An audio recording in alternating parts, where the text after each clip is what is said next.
The headline reads, "Crime is spatially clustered. Moran's I equals 0.45, P less than 0.001. But the chief doesn't want a headline. She wants the map. Where are the clusters? Which neighborhoods are dangerous? Which are safe? Which are outliers?" Lisa draws the map. Local Indicators of Spatial Association. Lisa computes Moran's I for each neighborhood individually. Instead of one global number, you get 100 local numbers. One per neighborhood. Each neighborhood has its own local Moran's I score measuring how similar it is to its own neighbors. And each gets its own p-value. Is this local pattern significant? Or chance? The global Moran's I is the average of all local values. Lisa decomposes the headline into a detailed map. Each neighborhood falls into one of 4 categories based on its own value and its neighbors' values. High, a hotspot, colored red. This neighborhood has high crime and its neighbors also have high crime. The dangerous district, low, a cold spot, colored blue. Low crime surrounded by low crime. The safe suburb, high-low. An outlier, colored orange. High crime surrounded by low crime neighbors. A trouble spot in an otherwise safe area, low-high. An outlier, colored light blue. Low crime in a high crime area. An oasis in the danger zone. These 4 categories paint the complete spatial story. Reading the map. The red hotspots in the southeast corner. 3 neighborhoods feeding crime to each other. A feedback loop. Proximity to one dangerous area makes the next one more dangerous. Police resources should concentrate here. The blue cold spots in the northwest. Stable. Self-reinforcing safety. Low priority for intervention. The orange high-low outlier downtown.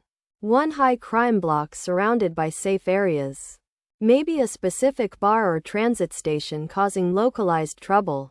Targeted intervention could eliminate this outlier without affecting the surrounding safe zone. The light blue low-high outlier in the southeast. A well-policed block holding its ground against surrounding crime. What are they doing right? Replicate it. Overlay this year's Lisa map on last year's. The hotspot in the southeast. It was 3 neighborhoods last year. Now it's 5. Expanding. The orange outlier downtown. It was there last year too.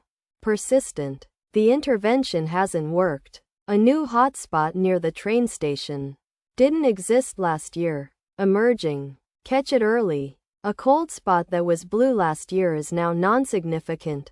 The safe neighborhood is losing its safety. Eroding. Lisa maps over time create a spatiotemporal surveillance system. Tracking not just where the action is, but where it's going.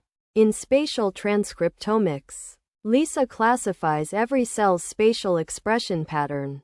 Gene X in the tissue. High hotspot at the tumor core. High expression surrounded by high expression.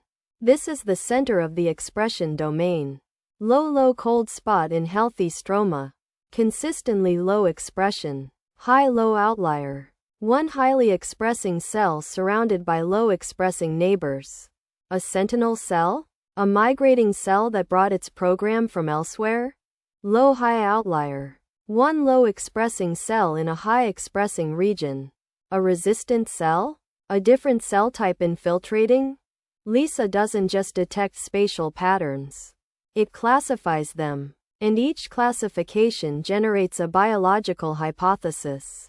Moran's I answers. Is there a spatial pattern? Yes or no. One number. Lisa answers. Where is the pattern? And what kind? Hotspots. Cold spots. And 2 types of outliers. Track over time to see expansion, contraction, emergence, and erosion. In spatial biology, Lisa finds where the action is in your tissue. Tumor cores. Immune boundaries. Resistant cells. Sentinel outliers. The crime map turns spatial coordinates into spatial biology.